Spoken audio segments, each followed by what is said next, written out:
दान, दान लेना और दान देना। दान शुरुआत से ही भारतीय संस्कृति का बहुत महत्वपूर्ण हिस्सा रहा है। लेकिन दान के बारे में एक खास चीज और कही जाती है। कहते हैं कि जिनके पास दान देने का दिल होता है, उनके देने के दिन नहीं होते हैं, और जिनके देने के दिन होते हैं, उनके पास देने का दिल नहीं होता है। एक बार एक सेठ थे, सेठ दानचंद।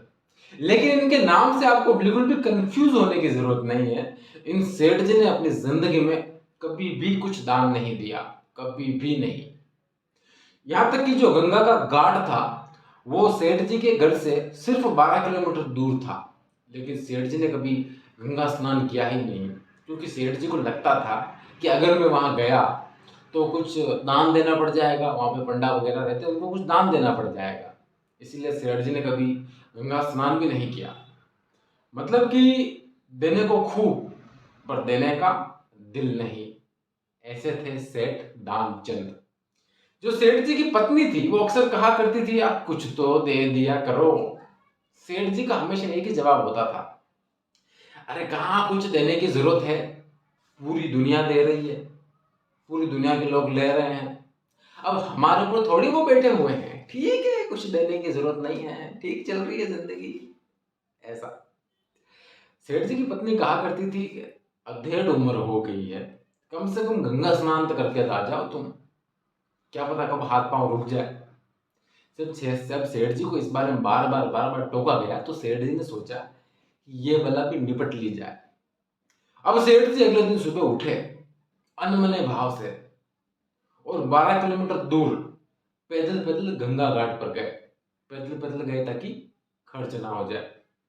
अब जैसे ही वो गंगा घाट पर गए, वहां पर देखा कि यहाँ पर इतने सारे पंडे हैं, इतने सारे लोग हैं। अगर उस तरफ मैं गंगा स्नान करने के लिए गया तो कुछ देना पड़ जाएगा। तो अब सेठ जी ने सोचा कि मैं इतना दूर आया भी हूं, पैदल पैदल आया हूं, बिना स्नान किए तो जाऊंगा नहीं। तो सेठ जी ने अपना दिमाग चलाया। फिर सेठ जी गए मुर्दा घाट की तरफ। अब मुर्दा घाट पड़ा बिल्कुल वीरान सुन्न, कुत्ता भी नहीं वहां पे। सेठ जी अकेले वहां पर खड़े, और खड़े खड़े सोच रहे हैं कि इससे पहले कि यहाँ पर कोई आ जाए, मैं जल्दी से जल्द डुबका मारकर बाहर आ जाता हूं। अब ये जो सारा दृश्य था सेठ जी वाला, सेठ जी की जो कश्मकश थी, अब ये सारा दृश्य भगवान देख रहे थे। तो भगवान को लगा कि यार कैसा विचित्र आदमी है, कुछ देना ना पड़ जाए, इसीलिए मुर्दा घाट की तरफ डुबकी लगाने के लिए आया है। तो भगवान को थोड़ा यूं मजाक करने का मन हुआ। तो भगवान पंडा के रूप में नीचे आ गए, नीचे प्रकट हो गए। अब जैसे ही सेठ जी पानी के अंदर गए, डुबकी लगे, और जैसे ही बाहर आए, पंडा रूपी भगवान बोले, यजमान की जय हो। अब सेठ जी तो कांप गए। सेठ जी ने तो उम्मीद भी नहीं की थी कि यहां पर कोई आ जाएगा, अब ये अचानक पंडा कहां से आ गया। सेठ जी को बड़ा गुस्सा आया। सेठ जी गुस्से में बोले, हद है यार तुम्हारी, यहां पर भी आ गए। अब भगवान रूपी पंडा मुस्कुराए और बोले कि हम तो संतोषी ब्राह्मण हैं, हम वहां नहीं रहते जहां पे दूसरा पंडा रहते हैं, हम यहीं रहते हैं, मुर्दा घाट पर पड़े हुए रहते हैं यहीं। बस आप जैसा कोई यजमान आ जाता है साल भर में, जो हमारा पूरे साल भर का बंदोबस्त करके चला जाता है। अब आप भले आ गए हैं तो कर दीजिए हमारे साल भर का बंदोबस्त। अब सेठ जी को खतरा मालूम हुआ। सेठ जी ने बिना लपेटे हुए सीधी बात बोल दी, हम कुछ भी दान नहीं देंगे। पंडा रूपी भगवान बोले, कोई बात नहीं, दान तो अपनी श्रद्धा के अनुसार किया जाता है, साल भर का न सही 6 महीने का कर दीजिए। सेठ जी बोले, नहीं, 3 महीने का नहीं, 2 महीने का नहीं, 1 दिन का भी नहीं, बिल्कुल मना। फिर पंडा ने कहा, कुछ तो बनता है। फिर सेठ जी ने यूं अपनी जान छुटाने के लिए बोला, एक धेला, एक धेला, लेकिन वो भी उधार। भगवान बोले, मंजूर। और सेठ जी वापस पैदल पैदल अपने घर की तरफ रवाना हो गए, और रास्ते में सोच रहे थे कि यार एक धेले के लिए कौन 12 किलोमीटर वहां से आएगा, अच्छा चिपका के आया हूं मैं तो। अब सेठ जी गए घर पर, तब तक वो थक चुके थे। तो सेठ जी ने अपनी खटिया डाली, और जैसे ही सेठ जी लेटने लगे, बाहर से आवाज आई, यजमान की जय हो। पत्नी दौड़ी दौड़ी गई, देखा कि बाहर पंडा खड़ा हुआ है।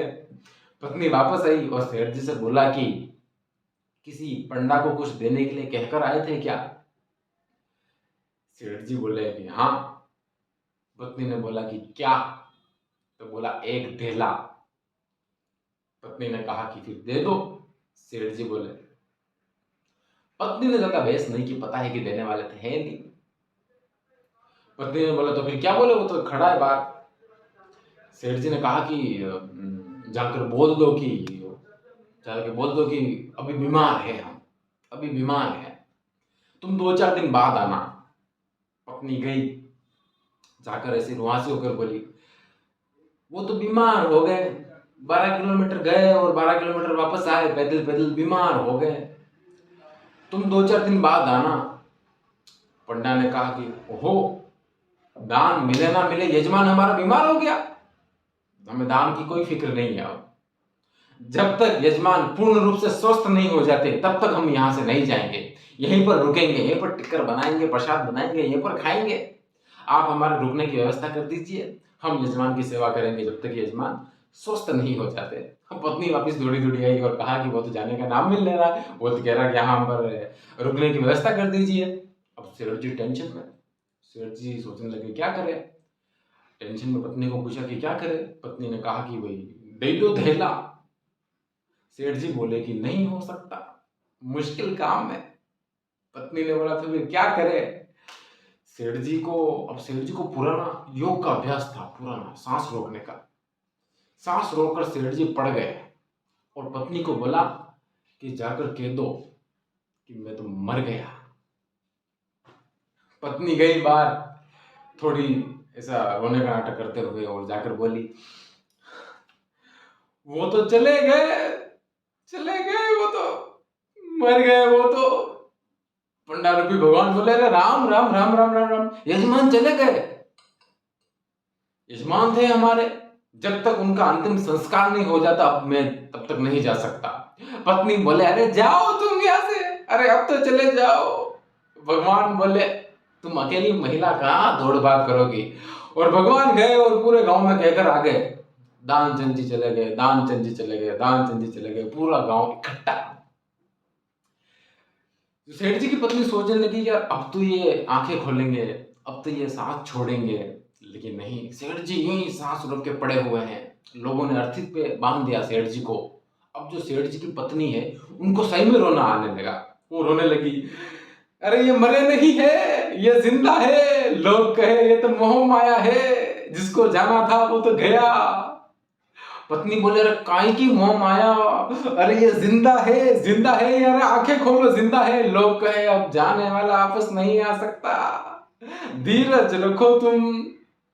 अब वो पत्नी और जोर जोर से रोने लगे, अरे उठो उठो। अब लोगों ने लगा कि ये तो अपना होश हवास खो चुकी है।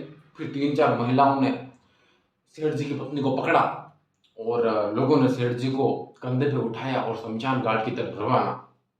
अब पीछे पीछे भगवान।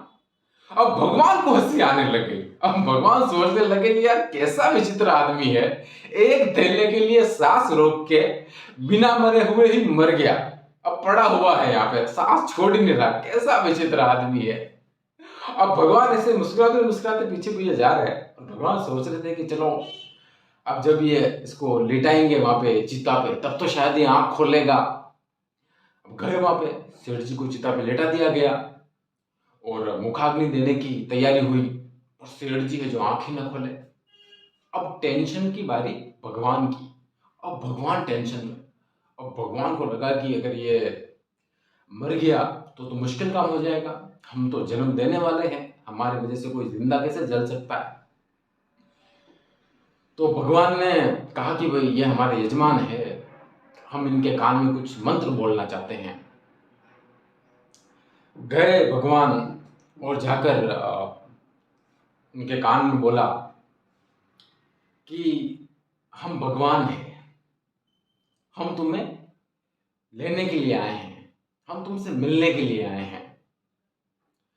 अब जो सेठ जी है वो सुने कि भगवान है तो सेठ जी ने आंखें खोली। अब जैसी आंखें खोली सामने पंडा, आंखें बंद।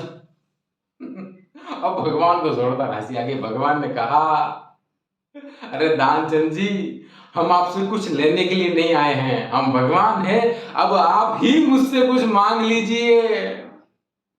दानचंद जी ने धीरे से आंखें खोली और बोले कि बस वो धेला छोड़ दीजिए।